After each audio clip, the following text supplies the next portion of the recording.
All right. Welcome to the platform of biological code. আমি মোহাম্মদ সালাউদ্দিন। তো আজকে ক্লাস 9 এর আমরা হিট চ্যাপ্টারের লেকচার 9 করব এবং আমাদের আগের লেকচারের লিনতাপটা পুরোটা কমপ্লিট হয়নি, তো বাকি যেটুকু ছিল লিনতাপের সেটা আজকে আমরা কমপ্লিট করে দেব। ঠিক আছে, তো চলো আজকে লেকচার শুরু করা যাক। তো আজকে আমরা দেখব লেখচিত্রের সাহায্যে লিনতাপের ব্যাখ্যা, মানে লেখচিত্র কিভাবে লিনতাপকে ব্যাখ্যা দিচ্ছে বা লিনতাপের দ্বারা আমরা লেখচিত্রকে কিভাবে বুঝতে পারবো সেটা দেখো।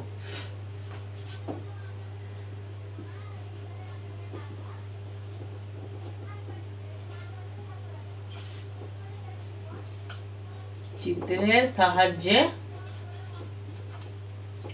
ল্যাটেন্ট হিটের ব্যাখ্যা করবো আমরা।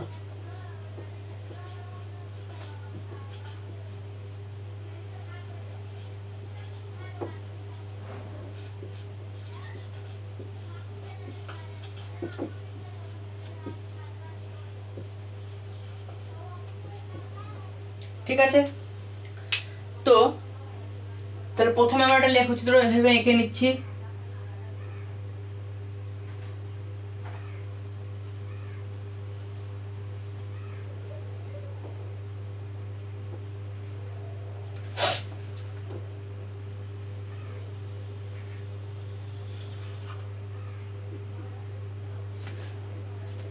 ঠিক আছে, তাই তো। এবার আমরা এই দিকে দেব উষ্ণতা। কি দেবো এদিকে? উষ্ণতা। এবং এই নিচের দিকে থাকবে কে? সময় থাকবে। এখানে দিলাম সময়, এখানে দিলাম উষ্ণতা এবং এখানে দিলাম কি? সময়। আমরা সবাই জানি গ্রাফ সম্বন্ধে আমাদের ধারণা আছে যে এটাকে এক্স অক্ষ এবং এটাকে ওয়াই অক্ষ বলা হয়, এটা আমরা জানি। তো এবার আমরা কি করলাম, এখানে একটা বস্তু নিয়েছি, যা ধরলাম প্রথমে উষ্ণতা হচ্ছে 10 ডিগ্রি সেন্টিগ্রেড। ঠিক আছে, প্রথমে হচ্ছে উষ্ণতা 10 ডিগ্রি সেন্টিগ্রেড। তো এখানে ধরলো ওই উষ্ণতাটা আছে, এখানে আমি যা দিলাম, এখানে লিখে দিচ্ছি 10 ডিগ্রি সেন্টিগ্রেড। অর্থাৎ বস্তুর উষ্ণতা, প্রাথমিক উষ্ণতা এখন এখানে আছে 10 ডিগ্রি সেন্টিগ্রেড। তাহলে আমরা যদি বস্তুটাকে এভাবে তাপ দিই, একটা কঠিন বস্তু, অবশ্যই এটা একটা কঠিন, কেমন বস্তু? এটা হচ্ছে একটা কঠিন বস্তু। ঠিক আছে, তাহলে আমরা যদি একে তাপ দিই তাহলে কি হবে? স্বাভাবিকভাবেই বস্তুটা গলতে শুরু করবে এবং তার কি হবে? গলবে তো অবশ্যই, এবং টেম্পারেচারও ধীরে ধীরে ধীরে ধীরে বাড়বে, তাই তো। মানে কি হবে? 10 থেকে হবে 11, 11 থেকে হবে 12, এরকম 13, 14, 15 করতে করতে করতে এক টাইমে বস্তুটা তার যে গলনাঙ্ক, সেই গলনাঙ্কে পৌঁছাবে। মানে সাপোজ ধরে নাও এই যে এই 80 ডিগ্রি সেন্টিগ্রেড, এই 80 ডিগ্রি সেন্টিগ্রেড হচ্ছে বস্তুটার গলনাঙ্ক। তাহলে এখনো পর্যন্ত বস্তুটা কি হচ্ছে? উষ্ণতা বাড়ছে বাড়ছে বাড়ছে বাড়ছে। তাহলে এই যে 80 ডিগ্রি সেন্টিগ্রেড, এই 80 ডিগ্রি সেন্টিগ্রেডটা হচ্ছে কি? এটা হচ্ছে বস্তুর গলনাঙ্ক। এবার গলনাঙ্ক মানে বলতে আমরা কি বুঝি? গলনাঙ্ক বলতে আমাদেরকে বোঝায় যে প্রমাণ চাপে কোনো একটা বস্তু উষ্ণতা স্থির রেখে যখন কি হবে? কঠিন থেকে তরলে পরিণত হবে, মানে বস্তুটা গলবে। এবং এই সময় মানে যতক্ষণ না বস্তুটা পুরোপুরি গলে তরলে পরিণত হচ্ছে ততক্ষণ পর্যন্ত বস্তুর উষ্ণতা কি হবে? স্থির থাকবে। মানে যতক্ষণ না বস্তুটা পুরোপুরি গলে যাচ্ছে ততক্ষণ বস্তুটা উষ্ণতা এখানে 80 ডিগ্রি সেন্টিগ্রেডই থাকবে। ঠিক আছে, তাহলে আরেকবার বলছি দেখো, প্রমাণ চাপে কোনো একটা বস্তু যখন কি হবে? তার উষ্ণতাকে স্থির রেখে কঠিন থেকে তরলে পরিণত হবে, একটা অবস্থা চেঞ্জ হচ্ছে, এটা হচ্ছে বস্তুটার গলনাঙ্ক। তাহলে এই সময় দেখো তার উষ্ণতা কি হবে? আমি কি বললাম? এই সময় বস্তুটার উষ্ণতা সেম থাকবে, মানে বস্তুটার উষ্ণতা কি হবে? 80 ডিগ্রি সেন্টিগ্রেড থাকবে, ততক্ষণ না বস্তুটা পুরোপুরি কি হবে, তরলে পরিণত হবে। মানে এই সময় দেখো বস্তুটার কি হবে, উষ্ণতা কিন্তু কি হচ্ছে এখানে সেম থাকছে। ঠিক আছে, এরপর যখন বস্তুটা কি হলো, তরলে পরিণত হয়ে গেল, আবার তার উষ্ণতা কি হবে, বৃদ্ধি হতে শুরু করবে। মানে এবার কি হবে, আবার বস্তুটার উষ্ণতা এভাবে বাড়তে থাকবে, এভাবে বাড়তে থাকবে। নিয়ে আমরা কি দেখবো, এক টাইমে কি দেখবো, মোটামুটি এই ধরে নাও এই জায়গাতে 150 ডিগ্রি সেন্টিগ্রেড উষ্ণতা, 150 ডিগ্রি সেন্টিগ্রেড উষ্ণতা, এই উষ্ণতা দেখা যাবে বস্তুটা কি হবে, এবার তরল ছিল বা তরল থেকে কি হবে, বাষ্পে পরিণত হবে, অর্থাৎ বস্তুটা বাষ্পীভবন হবে। এই উষ্ণতায় তাহলে কি হবে, বস্তুটার বাষ্পীভবন হবে। এবার বাষ্পীভবন মানে কি, তরল থেকে বস্তুটা কি হবে, গ্যাসে পরিণত হবে, এবং এই সময় বস্তুটা উষ্ণতা সেম থাকবে। প্রমাণ চাপে কোনো একটা বস্তু যখন নিজের উষ্ণতাকে কি রেখে সমান রেখে তরল থেকে বাষ্পে পরিণত হয়, তখন সেটাকে বলা হচ্ছে বস্তুর কি, বাষ্পীভবন। তাহলে এইটা যদি বস্তুর বাষ্পীভবন হয়, 150 ডিগ্রি সেন্টিগ্রেড উষ্ণতা হচ্ছে কি, বস্তুর বাষ্পীভবন বললাম আমি। তাহলে এই সময় কি হবে, বস্তুর উষ্ণতা কি হবে, সেম থাকবে। মানে এই জায়গাতে বস্তুর উষ্ণতা সেম থাকবে। নিয়ে তখন আবার বস্তুর উষ্ণতা এভাবে বাড়তে থাকবে, এভাবে আবার একই রকম ভাবে। তো দেখো এই জায়গায় দেখো কি হচ্ছে, যে জায়গাতে উষ্ণতা সেম থাকছে, দেখো এইখানে এসে সলিড এবং লিকুইড মিলে একটা ইকুইলিব্রিয়াম তৈরি করছে। সলিড এবং লিকুইড মিলে একটা ইকুইলিব্রিয়াম তৈরি করছে। একই রকম ভাবে এখানে লিকুইড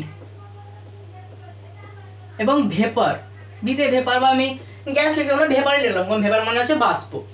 তো এখানে লিকুইড এবং ভেপার মিলে একটা কি করছে, ইকুইলিব্রিয়াম তৈরি করেছে, সাম্যাবস্থা তৈরি করেছে। তাহলে আমরা এখান থেকে দেখো ইজিলি লিনতাপ কোন জায়গাতে কাজে লাগছে এবং আমাদের যে বোধগম্য তাপ সেটা কোন জায়গাতে কাজে লাগছে আমরা বুঝতে পারবো। দেখো এই সমস্ত জায়গাতে এইখানে একটা এবং এইখানে বস্তুর দেখো উষ্ণতা কি হচ্ছে, সেম থাকছে। আর লিনতাপ কি করে, বস্তুর উষ্ণতাকে কি করে সমান রেখে, মানে বস্তুর উষ্ণতাকে কোনো হাত দেবে না, বস্তুর উষ্ণতাকে রেখে দেবে, নিয়ে কি করবে, এক অবস্থা থেকে অন্য অবস্থায় নিয়ে যাবে, এটাই তো লিনতাপ। তাহলে এই সমস্ত জায়গায় কি হচ্ছে, বস্তু দেখো উষ্ণতা চেঞ্জ হচ্ছে না, কিন্তু অবস্থার একটা পরিবর্তন হচ্ছে। মানে এই জায়গাতে এসে কি হবে, লিকুইডটা ধীরে ধীরে ধীরে ধীরে ভেপারে পরিণত হবে, এখানে সলিডটা ধীরে ধীরে ধীরে ধীরে লিকুইডে পরিণত হবে, তাই তো। তার মানে এই দুটো জায়গায়, এইখানে এবং এইখানে, এখানে কোন তাপ ইউজ হচ্ছে আমাদের, এখানে ইউজ হচ্ছে আমাদের লিন তাপ, তাই তো। এবং বাকি যে সমস্ত জায়গাগুলো থাকলো, যেমন এই যে এই কালো কালো জায়গা যেগুলো আছে, এখানে এখানে এখানে, এই সবগুলোতে ইউজ হচ্ছে কে, বোধগম্য তাপ, বোধগম্য তাপ। এখানেও তাই বোধগম্য তাপ, এখানেও তাই বোধগম্য তাপ।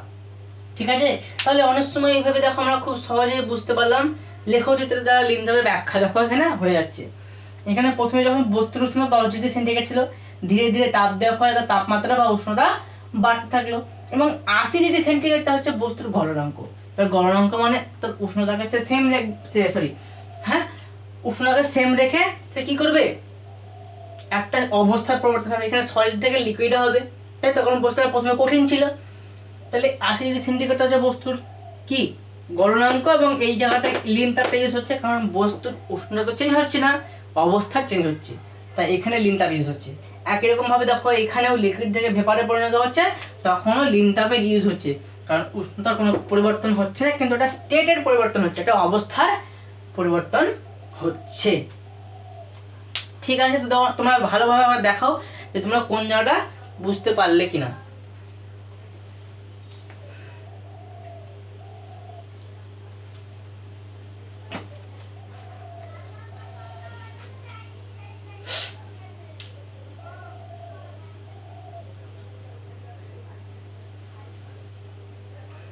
এই জায়গাটা আমি দেখো বাষ্পীভবন আমি লিখেছি, তার মানে এটা হচ্ছে তার স্ফুটনাঙ্ক। অবশ্যই এটা হচ্ছে বস্তুটার স্ফুটনাঙ্ক, কিন্তু এই জায়গাতে এসে বস্তুটা কি হবে, বাষ্পীভবন হবে। অর্থাৎ 150 ডিগ্রি সেন্টিগ্রেড উষ্ণতাটা কি, 150 ডিগ্রি সেন্টিগ্রেডটা হচ্ছে এই বস্তুটার স্ফুটনাঙ্ক, স্ফুটনাঙ্ক। এবং এই জায়গাতে এসে তাহলে কি হবে, তার বাষ্পীভবন হবে। মানে 150 ডিগ্রি সেন্টিগ্রেড উষ্ণতা তার বাষ্পীভবনটা ঘটবে। এমন না যে 150 ডিগ্রি সেন্টিগ্রেড উষ্ণতা তার বাষ্পীভবন, ওই জায়গাতে এসে তার বাষ্পীভবনটা স্টার্ট হবে। এবং কি হবে, 150 ডিগ্রি উষ্ণতা তার স্ফুটনাঙ্ক, মানে এই অবস্থায় বস্তুটা ফুটতে শুরু করবে। যেমন জল 100 ডিগ্রি সেন্টিগ্রেড উষ্ণতা কি করে, ফুটতে শুরু করে, আমরা জানি। তো দেখো এই জায়গাতে যে লিঙ্কটা ইউজ হচ্ছে, এটাকে বলা হচ্ছে কি, এটাকে বলা হচ্ছে, দেখো এই জায়গাতে এসে বাষ্পীভবন হচ্ছে, এই জায়গাতে এসে কি হচ্ছে, বস্তুর বাষ্পীভবন ঘটছে। তা এই লিনতাপকে বলা হবে কি, বাষ্পীভবনের লিনতাপ। কি বলা হবে, বাষ্পীভবনের লিনতাপ। ঠিক আছে। আর দেখো এই জায়গাতে এসে বস্তুটা কি হচ্ছে, গলন হচ্ছে, মানে কঠিন থেকে বস্তুটা তরলে হচ্ছিল। তাই তোমরা নিজেরাই হয়তো বুঝতে পেরে গেছো, হ্যাঁ তোমরা বুঝতে পেরে গেছো যে এটা হচ্ছে কি, বস্তুর গলনের লিনতাপ। কি এটা, বস্তুর গলনের লিনতাপ। তাহলে A to Z আমরা পুরো দেখো যে গ্রাফটা ছিল খুব সহজে আমরা বুঝতে পারছি।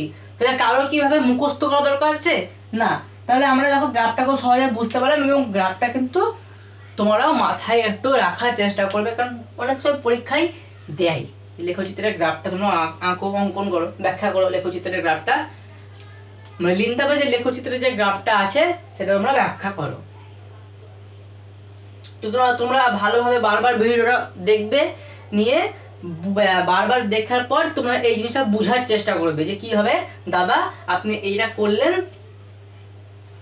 তোমরা নিজেরা দেখবে। এবং কমেন্টটা অবশ্যই করবে, যদি কোনো জায়গা বুঝতে না পারো তো কমেন্ট করবে। এবং যারা যারা লেখচিত্রের বলছি লিনতাপের আগের ক্লাস দেখোনি, তারা তো হঠাৎ করে এসে কিছু বুঝতে পারবে না। তো অবশ্যই তোমরা লেকচার 8 দেখে নেবে, কারণ ওখানে আমরা লিনতাপের পার্টটা প্রথম থেকে শুরু করেছিলাম। এটা তো পার্ট 2, লিনতাপের এটা পার্ট 2। তো চলো, আশা করি তোমরা এবার লেখচিত্রে যে ছিল লিনতাপের লেখচিত্র সেটা তোমরা খুব সহজে বুঝতে পারলে। আমরা এবার নেক্সট চলে যাব। আচ্ছা, স্নান করার পর কাকে কাকে ঠান্ডা লাগে না?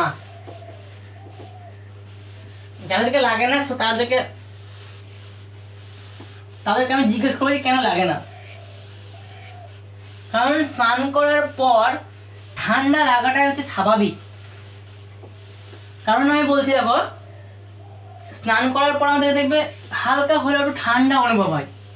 হ্যাঁ, এবার এই কথাটা শোনার পর আবার সবার মাথায় একটু মানে একটা কথাই আসে, হ্যাঁ তাই তো স্নান করার পর সত্যি ঠান্ডা লাগে।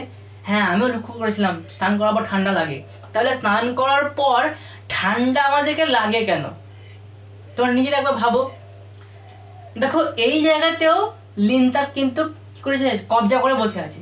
ব্যাপারটা কি হয়, দেখো স্নান করার পর আমাদের যে লোমকূপগুলো থাকে ওর মধ্যে তো কি হয়, হালকা হলেও জল তো থাকে।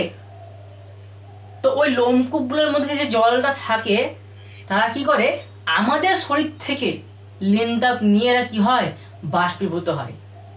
মানে জলটা ছিল তরল ছিল, এবার লিনতাপ গ্রহণ করার পর কি হবে, এরা বাষ্পে পরিণত হবে। তাহলে আমাদের শরীর থেকে যদি তাপ নিয়ে বাষ্পীভূত হয়, মানে আমাদের শরীরের তাপটা কমে যাচ্ছে হালকা, তখন কি হবে, ঠান্ডা অনুভূত হবে। কারণ শরীরটা নির্দিষ্ট একটা টেম্পারেচারে ছিল।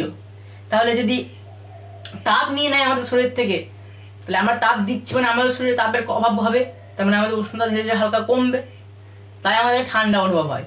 তাহলে তোমরা বুঝতে পারলে যে স্নান করার পর কেন আমাদেরকে ঠান্ডা লাগে। তো ওটা হচ্ছে কারণ যে স্নান করার পর আমাদের শরীরে যে সমস্ত জল থাকে সেই জলগুলো কি করে, আমাদের শরীর থেকে লিনতাপ নেওয়ার পর তারা বাষ্পীভূত হয়ে যায়। ঠিক আছে, তাই আমাদেরকে ঠান্ডা লাগে। ঠিক আছে। আর একটা কোশ্চেন, যে ঘরের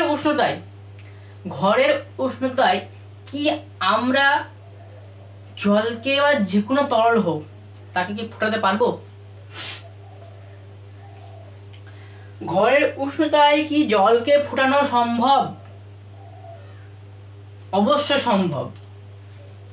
দেখো কি, আমরা এই বিকারে জল নিয়েছি,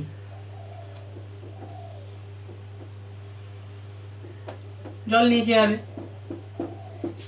বাইরে তো 1 এটিএম চাপ আছে। বাইরে কত এটিএম চাপ আছে? 1 এটিএম চাপ আছে। এবার এই 1 এটিএম চাপ একে যদি আমরা কোনো ক্রমে কমিয়ে দিতে পারি, মানে চাপকে যদি বাইরের চাপকে যদি আমরা ধীরে ধীরে ধীরে ধীরে যদি কমাতে পারি, তাহলে কি হবে? বস্তুর যে স্ফুটনাঙ্ক সেটা কি হবে? ডাউন হবে। আচ্ছা, প্রথমত আমাদেরকে আমি বলছি, দেখো মোটামুটি আমাদের যে উষ্ণতা হয়, ঘরের উষ্ণতা, সেটা কত হয়? 25 ডিগ্রি সেন্টিগ্রেড। এটাকে আমরা ধরে কাজ করি যে হ্যাঁ, ঘরের উষ্ণতা হচ্ছে 25 ডিগ্রি সেন্টিগ্রেড। তাহলে জলের স্ফুটনাঙ্ক তো 100 ডিগ্রি সেন্টিগ্রেড, তাই তো? তাহলে তো ঘরের উষ্ণতায় তো জলকে ফোটানো কখনো সম্ভব হবে না, কারণ 25 ডিগ্রি সেন্টিগ্রেড উষ্ণতায় জল কিন্তু ফুটবে না। জলকে ফুটতে গেলে আমাদেরকে 100 ডিগ্রি সেন্টিগ্রেড উষ্ণতা করতে হয়। কিন্তু এক কাজ যদি করি, আমরা যদি জলের স্ফুটনাঙ্কের মানটা যদি কমাতে পারি, কিভাবে? দেখো বাইরে কত চাপ ছিল বললাম প্রথমে আমি, বাইরে আমাদের 1 এটিএম চাপ আছে। তো কোনো ক্রমে যদি আমরা এই চাপকে এইভাবে কমাতে পারি, তাহলে স্ফুটনাঙ্ক কি হবে? ডাউন হয়ে যাবে, কমে যাবে। মানে যে জলটা যখন 100 ডিগ্রি সেন্টিগ্রেড উষ্ণতায় ফুটছিল, সেটা এখন কি হবে? আরো কম উষ্ণতায় ফুটতে শুরু করবে। মানে এক সময় দেখবো যে 50 ডিগ্রি সেন্টিগ্রেড উষ্ণতায় ফুটছে। এবার তারপরে আমরা এক টাইমে এটাকেই অর্ধেক করে করে করে করে করে কমিয়ে কমিয়ে কমিয়ে কমিয়ে, মানে আমরা এক কথা চাপকে কমিয়ে কমিয়ে কি করবো? একসময় দেখতে পাবো যে 25 ডিগ্রি সেন্টিগ্রেড উষ্ণতায় জলকে আমরা ফুটাতে পারছি। মানে ঘরের উষ্ণতাতেও জল কি হবে? তখন ফুটবে। মানে আমাকে এক্সট্রা কোনো তাপ লাগবে না। আমরা দেখো এখানে কি করলাম, এই চাপটাকে শুধু কমিয়ে দিলাম। বাইরে যে 1 এটিএম চাপ, যেটা প্রমাণ বায়ুমণ্ডলের চাপ, সেটাকে কি করবো? কমিয়ে দেবো। তাহলে আমাদের ঘরের উষ্ণতায় দেখো 25 ডিগ্রি সেন্টিগ্রেড উষ্ণতাতেও জল ফুটবে। তাহলে যদি তোমাদেরকে কেউ কোশ্চেন করে যে ঘরের উষ্ণতায় তোমরা জলকে ফোটাতে পারবে, তো বলবে ইজিলি আমরা পারবো। কি করতে হবে? শুধু চাপটাকে আমাদের কি করতে হবে? কমাতে হবে। তাহলে ঘরের উষ্ণতায় জল ফুটবে।